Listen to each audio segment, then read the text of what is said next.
ছিল ওখানে মাঝে মাঝে বলতো, দেখো তোর বড় হুজুরকে আমরা জেলখানায় রেখে দিয়েছি, কেউ কিছু ছিঁড়তে পারে না। এদের মুখের ভাষা দেখেছেন?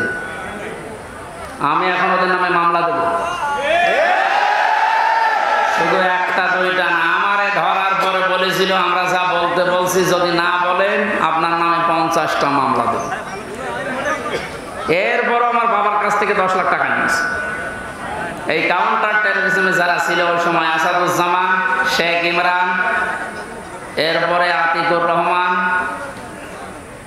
ডিসি মান্নান সহ আমি নাম জানি না অনেকের, কারণ আমার তো চোখ বান্ধা হাত বান্ধা, কিছু চিনতাম না। ওখানে যে দেখতাম যে জিজ্ঞাসা করে নাম কি, ওইরকম বলত। আমার বাবা সহজ সরল মানুষ, গ্রাম্য মানুষ, আপনাদের এই গ্রামের মতো আমাদের গ্রামে বাড়ি, কুষ্টিয়া জেলা হালসা। এই শয়তানরা 10 লক্ষ টাকা বাবার কাছ থেকে নেওয়ার পরে আবার তারপরের দিন আবার মামলা দিয়েছে, অথচ আমি কিছু জানি না। আমি তো আছি মাটির নিচে রিমান্ডে, এদিকে আমার বাবার কাছ থেকে এভাবে টাকা নিতে আছে। কিছুদিন যাবার পরে শুনলাম যে মামলা আরেকটা দিয়েছে। এবার বলছে যা যা বলতে বলছে যদি না বলেন 50টা মামলা দেব, আর এক একটা জেলায় এক একটা, প্রতিদিন আপনি শুধু ঘোরাফেরা করেন। অথচ নিজে নিজে আমার মাঝে মাঝে বলতো যে আপনি কিছু জানেন না, তাও জানি, কিন্তু বলা লাগবে। বলেন তো কোন জুলুমে ছিলাম আমি? একা মাটির নিচে ঘর, দুনিয়ার কেউ জানে না কোথায় আছি। আর ওরা ওই শয়তানগুলো সব চারিদিকে 8-10 জন বসা। ও চেহারা দেখার তো কায়দা নেই, মাঝে মাঝে চোখ খুলে দিত, একটু দেখতাম যে এই তো টাটকা সব শয়তান বসে আছে। এদের নামে এখন একটা দুইটা 50টা, যেমন আমারে বলেছিল এদের 500 করে মামলা দেওয়া দরকার।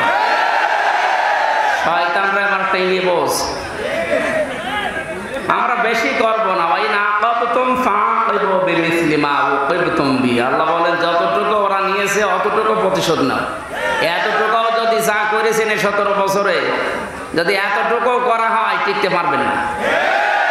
তারপরও আমাদের যিনি দায়িত্বে আছেন আমিরে জামাত, আমাদের মাথার মনি যিনি ডাক্তার শফিকুর রহমান, ভদ্রলোকের সাথে আমিও 4 দিন ছিলাম জেলখানা, কাশিমপুর কেন্দ্রীয় কারাগারে।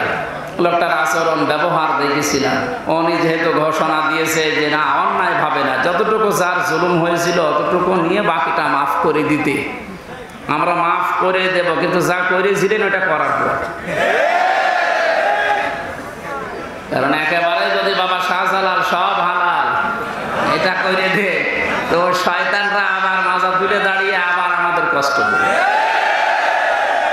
নূহ আলাইহিস সালাম দোয়া করেছিলেন একেবারে শেষে, আর যখন না পারলেন বললেন ফাকালা নূহু রাব্বি লা তাদার আলাল আরদি মিনাল কাফিরিনা দাজ্জারা। হে আল্লাহ, এদেরকে আর জমিনের দমে দাঁড়াতে দিয়ে না, এদের চিহ্ন পর্যন্ত আর রাখার দরকার নেই, এদের আন্ডা বাচ্চা পর্যন্ত যেন দুনিয়ায় না থাকে। ইন্নাকা ইন তাযারহুম ইয়াউদিল্লু ইবাদাকা ওয়া লা ইয়ালিদু ইল্লা ফাজিরান কাফারা। কারণ এই শয়তান যেটা জন্ম দেবে ওইটা আরেক শয়তান হবে। এই জন্য বলছি আল্লাহ রাব্বুল আলামিন নবী যখন দোয়া করতে পেরেছিলেন, আমরা তো সাধারণ মানুষ, ওনাদের মতো ঈমান, তারপর ওনারা বরদোয়া দিয়েছে যে আল্লাহ একটা আন্ডা বাচ্চা পর্যন্ত যেন না থাকে, কারণ থাকলে সেটা শয়তান হবে, ও যেটা জন্মাবে সেটা আরেক শয়তান হবে। ওই দিকে তাকিয়ে বরদোয়া করছি। আপনি যা করেছিলেন ওইটার হিসাব এখন কিন্তু আপনাকে দেওয়া লাগবে। সম্মানিত যশোরবাসী, যারা নিষেধ করতো এই 144 ধারা দিয়ে, আজ তারা কোথায় হারিয়ে গেছে। কত কায়দায় পালানোর চেষ্টা চালাচ্ছে, জনগণ পালাতে দিচ্ছে।